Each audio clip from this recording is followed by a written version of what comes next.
Vamos subir aqui o advogado, jurista, Fernando Augusto. Rovai está sem boné hoje, é isso mesmo? Eu vim sem boné, ó. Eu estou agora... Mas posso ir em sua homenagem? Costelata? Que diabo é costelata? É costelata. Tem que deixar de costelata aí. Fazer brasileiro. Faz o merchan, pode fazer aqui. Como é que estão, aliás, as vendas da costelata, Fernando? Sei que aqui em Santos vai ter agora, né? Qual é essa da costelata que eu não estou sabendo? Você não sabe? Então, você está por fora, então, hein? Você não ganhou 10 latas de costelata, não chegaram na tua casa? E assinaram. Mandou para todo mundo da fórum, Fernando. Mentira. Juro. Costelata, você faz o seguinte, você bota no Instagram Costelata, que você vai descobrir a indústria que nós fizemos de costela enlatada. Uau! É tipo carne de lata?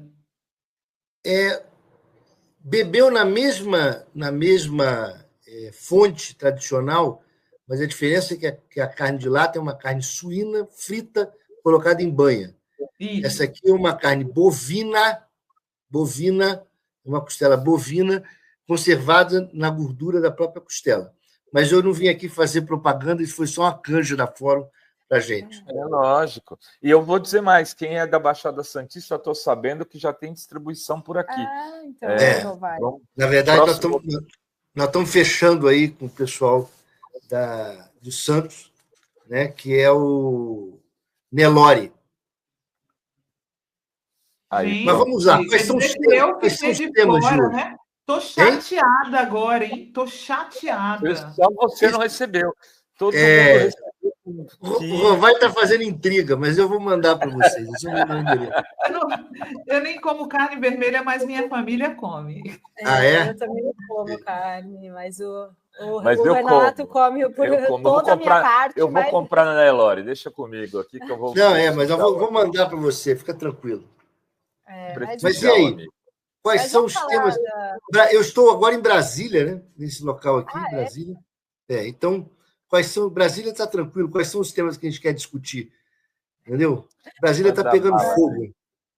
Né? Eu queria começar nessa semana. O Barroso deu uma entrevista onde ele falou sobre o projeto de anistia e disse que a anistia não para os crimes de 8 de janeiro. Seria um perdão e esses crimes são imperdoáveis, mas ele fala sobre a hipótese da redução das penas, que o Congresso poderia discutir essa redução de penas. Eu queria ouvir a sua opinião, Fernando, sobre isso. Você acha que as penas realmente para esses condenados, que não os líderes que ainda vão ser julgados do 8 de janeiro, do golpe, mas, por exemplo, essa Débora do Batom ou outros, você acha que as penas foram altas? Você acha que o Congresso seria uma alternativa a discutir redução de penas ou para esses condenados ou para os próximos, sei lá? Bom, primeiro o seguinte, vamos lembrar quais são as penas que tiveram aqueles que lutaram contra a ditadura. Eles foram sequestrados, torturados, mortos e muitos desapareceram. Certo? A anistia que houve em 1979 visou, entre aspas, pacificar o país, mas permitir com que os perseguidos que estavam fora do país voltassem a viver no país e participar do início do regime democrático.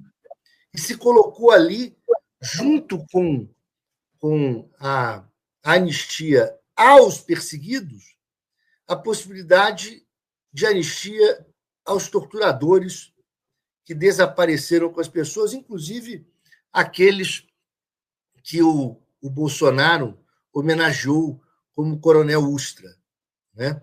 O que, inclusive, o Supremo Tribunal Federal foi convidado a debater tempos depois sobre a constitucionalidade da anistia, manteve a anistia para os militares, torturadores, e hoje o Flávio Dino indicou que, como o início de uma discussão no Supremo Tribunal Federal, a questão de que, em relação aos desaparecidos, tendo em vista que é um crime que não terminou, né? Crime permanente. O que é o crime permanente? O crime permanente é aquele que não se deu fim. Ele quer discutir no Supremo Tribunal Federal que, como esses atos eles persistiram mesmo depois de 1979, não haveria anistia, porque tem atos posteriores, certo? Mas isso é para comparar com a proposta de uma discussão de anistia que está havendo agora. Então, na minha visão, essa anistia é absolutamente inconstitucional, porque a Constituição de 1988 trouxe, no artigo 5º, que é imutável, a determinação de que não há possibilidade de anistia em relação a crimes hediondos, e inclui o terrorismo. O que era para a Constituição de 88 terrorismo? Porque a lei de terrorismo vem depois, né? E aonde estava previsto, vamos dizer, terrorismo quando a Constituição de 1988 foi redigida? Na Lei de Segurança Nacional. A Lei de Segurança Nacional foi substituída pela lei que modificou o Código Penal, que são os crimes em defesa do Estado de Direito Democrático. Portanto, aqueles que estão sendo acusados por 8 de janeiro cometeram exatamente o crime ao qual a Constituição diz que é insuscetível de graça e anistia. Mas é preciso entender o seguinte: você vê que advogado é uma desgraça para responder, né? É preciso entender o seguinte: não é 8 de janeiro que efetivamente é a acusação contra o Bolsonaro, né? Porque a tentativa de golpe também, eu tenho repetido isso, ela não começa no dia 8, não acaba no dia 8. Por isso a anistia que eles querem é uma anistia que vem de atos desde o início do governo. E o Bolsonaro, por exemplo, não é acusado pelo dia 8 de janeiro. Dia 8 de janeiro ele não era nem presidente da República mais, né? Ele é acusado por fatos que começaram antes do dia 8 de janeiro, lá enquanto ele era presidente da República, e que persistiram até o dia 8. Tá? Eu não acho que as penas aplicadas pelo Supremo Tribunal Federal, e eu tenho até aqui uma estatística que o ministro Alexandre Moraes mostrou durante o julgamento, que ele demonstra o seguinte: na verdade, a maioria das pessoas que foram acusadas pelo dia 8 de janeiro, certo? Mas vamos lembrar, a acusação não é só o dia 8, é do sujeito que estava antes do dia 8 lá no acampamento, pedindo golpe, que tentou invadir a Polícia Federal. Ou seja, dia 8 virou um símbolo. Mas as acusações não são só do dia 8. Essa estatística mostra o seguinte: a minoria das pessoas que foram submetidas à acusação no Supremo Tribunal Federal, estou tentando achar a estatística aqui, é que foi condenada a penas graves. A maioria teve substituição de pena, pena alternativa e etc. Tá? Então, assim, aqueles que tiveram as penas graves aplicadas, na minha opinião, as penas são severas, mas não são injustas. Não são injustas. E não é o momento nem de anistia completar, é inconstitucional. Não passa pelo Supremo Tribunal Federal. Segundo, o seguinte, não me parece que, se imagine, para que o Congresso Nacional diminuísse as penas, o Congresso teria que alterar o artigo de lei que criminaliza a tentativa de golpe. Porque aí você teria uma novatio legis e, por conseguinte, abaixaria a pena. Mas não me parece que seria maduro do Congresso Nacional diminuir a pena de atentado contra a democracia. Portanto, acho que essas questões de eventuais diminuições de pena, aqueles poucos que foram condenados à pena severa, terá que ser feito pelo próprio judiciário em outro momento da história. Eles vão ter que cumprir a pena. E o seguinte, e essa senhora do batom, ela não foi condenada porque passou batom na estátua na frente do Supremo Tribunal Federal. Ela foi condenada a pena grave, porque, além do batom, ela estava no acampamento, ela foi lá apoiar o golpe.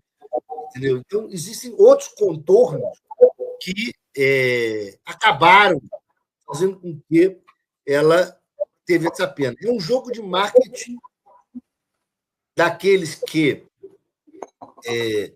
apoiaram o golpe a tentativa de golpe e que querem minimizar o que aconteceu, como se, o Alexandre de Moraes diz, como se aquilo fosse um domingo no parque e todas as velhinhas estavam com a Bíblia na mão. Não foi isso que aconteceu. Foi muito. E, aliás, a tentativa de golpe, na minha visão, desculpe me alongar, a tentativa de golpe ela não deu certo, por isso foi tentativa, inclusive porque aquelas cenas de pessoas defecando dentro do Supremo Tribunal Federal, quebrando tudo, entendeu? Aquilo causou uma ojeriza da população brasileira, inclusive de inúmeras pessoas que votaram no Bolsonaro, que são anti-Lula, mas que acabaram tendo uma ojeriza sobre aquele tipo de atitude. Isso fez uma das questões que fez com que o golpe não desse certo. Né? E, por isso, hoje, a estatística é que menos de 30% da população brasileira apoia a anistia.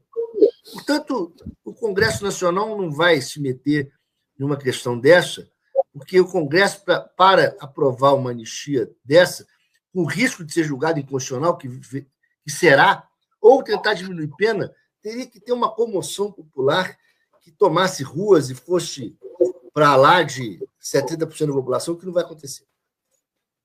Fernando, queria te fazer uma pergunta sobre o vídeo que o Bolsonaro fez com a oficiala de justiça, né? O que caberia ali? Eu vi que as entidades de classe, fiz até vídeo sobre isso, está aí no nosso canal, as entidades de classe dos oficiais de justiça fizeram uma nota de repúdio ao sensacionalismo do ex-presidente Bolsonaro, expondo a oficiala de justiça ao ódio, né? Ainda bem que ela estava de máscara, porque se ela tivesse com o rosto descoberto, era capaz dela ser atacada na rua. O que cabe aí para as entidades e para a própria oficiala de justiça fazer contra o ex-presidente juridicamente, Fernando? Eu acho que é o seguinte, eu acho que o que na verdade, isso caberia do ponto de vista dela, ou uma ação civil de dano moral contra ele. Né? Não acho que caiba nada criminal neste momento. Mas o que acontece? Mas isso só, na verdade, o Bolsonaro, há muito, cava a sua impossibilidade absoluta de uma anistia, vamos dizer, extraoficial. Porque é o seguinte, quando o Bolsonaro estava na Paulista e gritava, ainda presidente da República, para o Alexandre de Moraes, pede para sair, sai, não vou cumprir mais ordem judicial, etc. Logo depois daquilo, se vocês lembrarem, o Temer entrou na jogada para baixar as pressões. Ajudou o Bolsonaro a escrever uma nota, pedindo escusas, dizendo que foi um problema de oratória, do momento, etc. O Bolsonaro ali teve a grande chance de baixar a bola, baixar as pressões, né, enquanto era presidente da República, e talvez tivesse até sido eleito presidente da República ou seria hoje candidato. Mas todos sabem, inclusive aqueles que andam ao lado do Bolsonaro, que ele não é confiável. Ele é tal qual a história do escorpião que pede a carona para o jacaré. E aí diz ao jacaré, olha, se te morder, a gente vai morrer afogado no meio do rio. O jacaré dá a carona e ele pica o jacaré, e o jacaré pergunta, mas por que você fez isso? Nós vamos morrer. É a minha natureza. A natureza do Bolsonaro é isso. Ele só cria conflitos.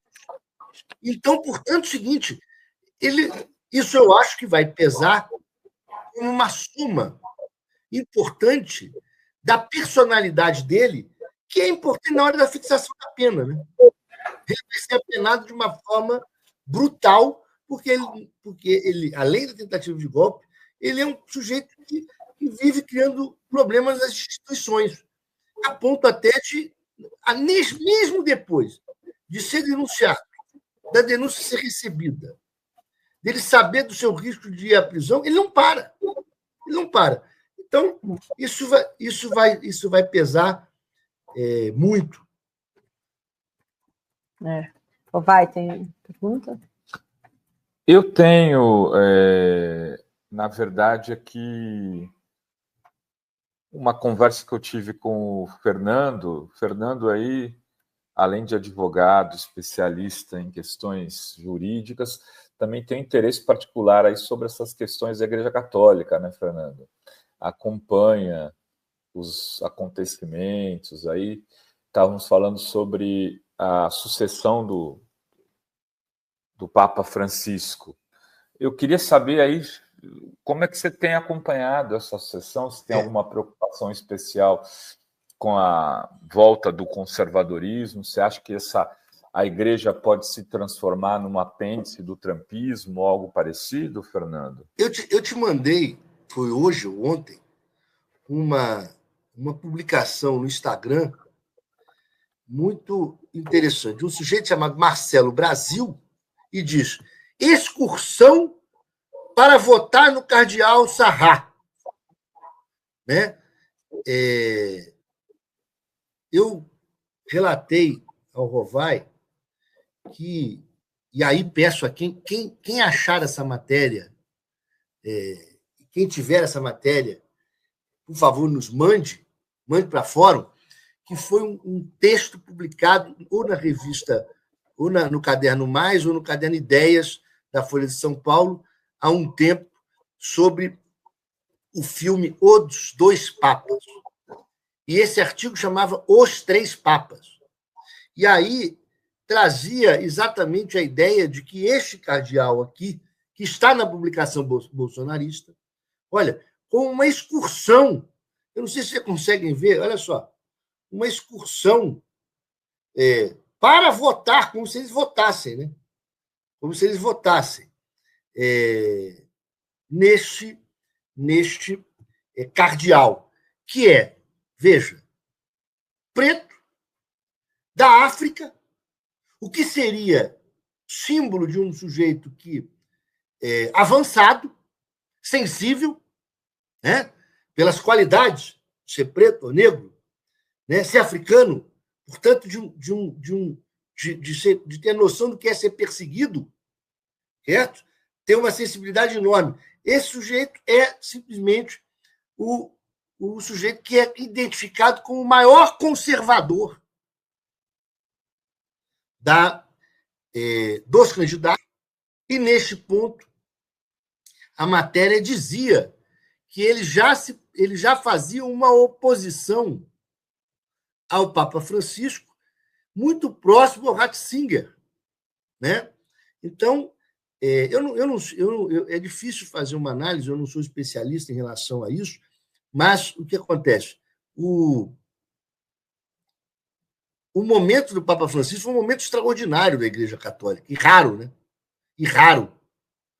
Portanto, veja como é que são as questões da Igreja Católica. Acho que quem mais entende isso, e se vocês quiserem convidá-lo, duas pessoas extraordinárias para debater esse tema, o meu orientador de doutorado, chama Gisálio Cerqueira Filho, professor de ciência política da UF, se aposentou, e é casado com a professora titular de História, Gislene Neder. Ambos têm um olhar para o direito, mas especialmente também para o catolicismo. Para o catolicismo. Né? E veja como as lutas são de longa duração. No direito, na história se fala permanência histórica de longa duração. O CIEPS, que foi o maior projeto do governo Brizola, tocado pelo Darcy Ribeiro, para as crianças ficarem em tempo integral no colégio, né? Teve uma oposição da Igreja Católica ferrenha, que conseguiu, no governo seguinte ao do Brizola, que foi o governo da Franco, colocar o secretário de educação visando acabar com o projeto do CIEPS. E que não acabou com os prédios, mas arrebentou com a ideia do projeto. Por que a Igreja Católica seria contra esse projeto? Porque entendia que libertar a mulher das obrigações rotineiras da casa, do lar, acabaria com a família católica cristã. Ou seja, a mulher não poderia se libertar do dia inteiro. A criança só pode ficar meio período no colégio. Senão a mulher vai trabalhar. Olha só que problema. Né? E você sabe quem foi esse secretário? O Carlos Alberto Direito. Que o seguinte, que foi secretário de Educação do governo Moreira e foi nomeado pelo PT ao Supremo Tribunal Federal, se eu não me engano, pelo Lula. Não é à toa que o Lula, ele é tão... Teve 3 fotos aí de papos com o Lula. Porque é o seguinte, porque o Lula é de origem católica. Então, esses temas do catolicismo e essas lutas internas na sucessão são lutas que são muito importantes para nós, né? Porque... Fernando, mas eu vi hoje um artigo no The Conversation dizendo que o Papa Francisco encheu o colégio de cardeais, ele diversificou. Então, tem muito mais gente hoje dentro desse colégio que vai eleger o Papa do Sul global e menos gente da Europa. Né? Tem mais gente do Sul global e menos da Europa. Eu, da minha parte, só acredito que o próximo Papa será bom se ele se autodenominar Francisco II. Em caso contrário, eu não vou acreditar em nenhum, que for Bento II ou qualquer outra coisa aí, porque os nomes, né, se sucedem. Se chegar um cardeal e se autodenominar Francisco II, aí eu vou achar que ele é progressista. Caso contrário, não vou achar, não. E quem diria que um candidato negro africano poderia ser o conservador? Pois é, né?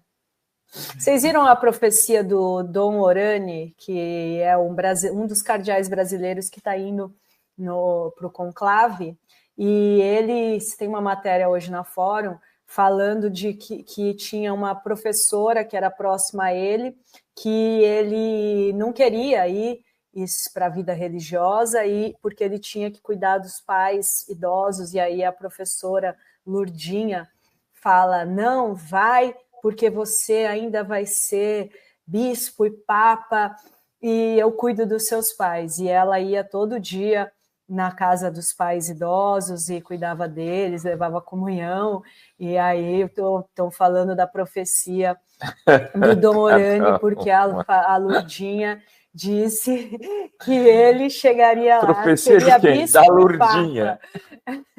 Aí tá...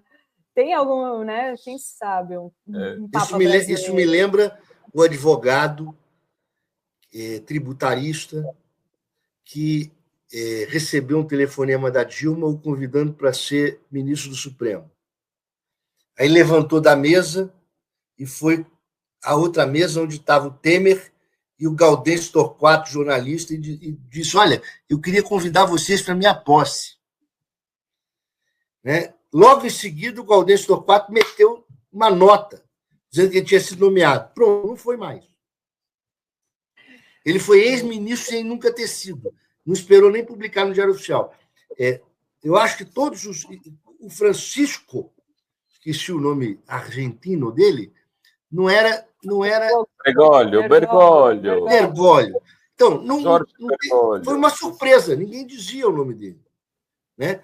Então, nós não sabemos o que vai sair ali de dentro. Certamente haverá uma luta acirrada, e aí essa matéria dos 3 papas, que a gente precisa achar, mostrava o seguinte, que apesar do filme ser muito legal, ser um grande filme, o filme Os 2 Papas, o filme mostra uma coisa muito harmônica entre os dois, né? É verdade.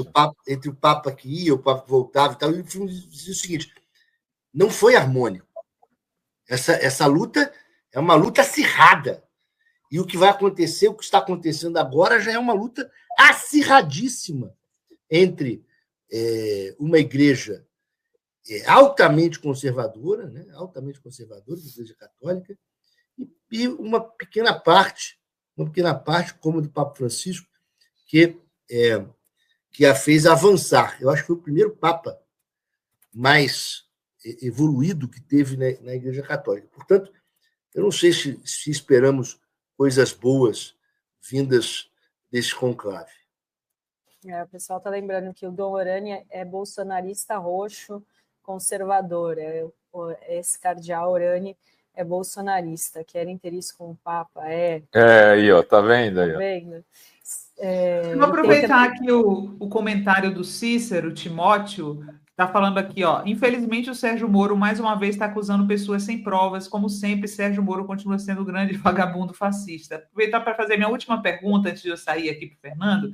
Fernando, o Moro, comentando sobre esse caso da Previdência, atacou diretamente o irmão do Lula nas redes sociais, né, dizendo como se o irmão do Lula tivesse alguma coisa a ver com a corrupção do INSS.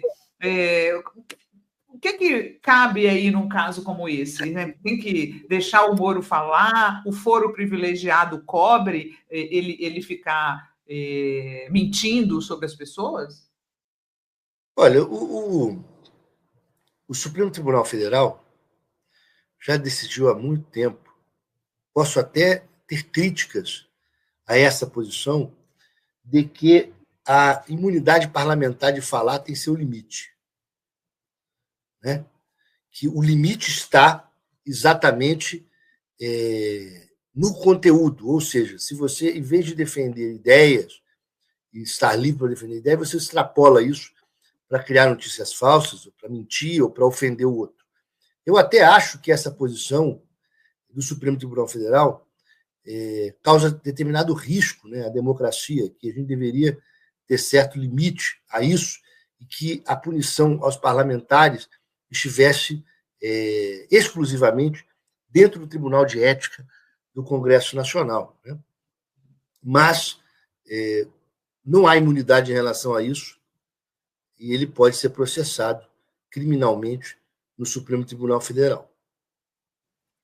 Olha só, queria agradecer também o Eduardo Apio, que está aqui no nosso chat, que diz, mesmo que o Congresso altere a pena do atentado à democracia, eles foram condenados por outros crimes. Os mandantes e Bolsonaro ficariam com penas menores que os demais. Obrigada aí pelo superchat. Eu queria agradecer muitíssimo, Fernando, não sei se você quer comentar. Porque assim, tem um equívoco aí. É o seguinte, na verdade, a base da acusação é o atentado à democracia, né? Tentativa de golpe. A partir disto vem os outros crimes em conjunto, que são organização criminosa. Né? Então, se o Congresso Nacional diminuísse a pena, certamente iria causar um efeito para todos. Mas, eu repito, acho que isso não vai acontecer. O Congresso não vai decretar anistia, e não vai fazer a lei da anistia, não vai diminuir a pena de ninguém. Entendeu? Nós estamos já na boca de uma eleição para o ano que vem, e a maioria da população não apoia isso. Esse é o fato. Quem decide quem será o próximo presidente é 30% da população, ou 20%. Porque 30% de nós apoia o governo Lula e o Lula. 30% é de bolsonarista. 30% do meio é que decide. Esse 30% do meio, essas pessoas, a maioria não quer anistia. Acha que as pessoas têm que ser responsabilizadas pelos seus atos. Então, não acho que os parlamentares... O parlamentar que está defendendo a anistia está falando para os 30% deles, bolsonaristas. Está fazendo barulho para eles. Mas esses projetos não vão para frente. Muito bem, muito obrigada, Fernando. Até a próxima. Obrigada, Sinara, também. E a gente vai entrevistar a Tônia Galetti agora. Eu volto então, até a próxima. Às 18h30, hein?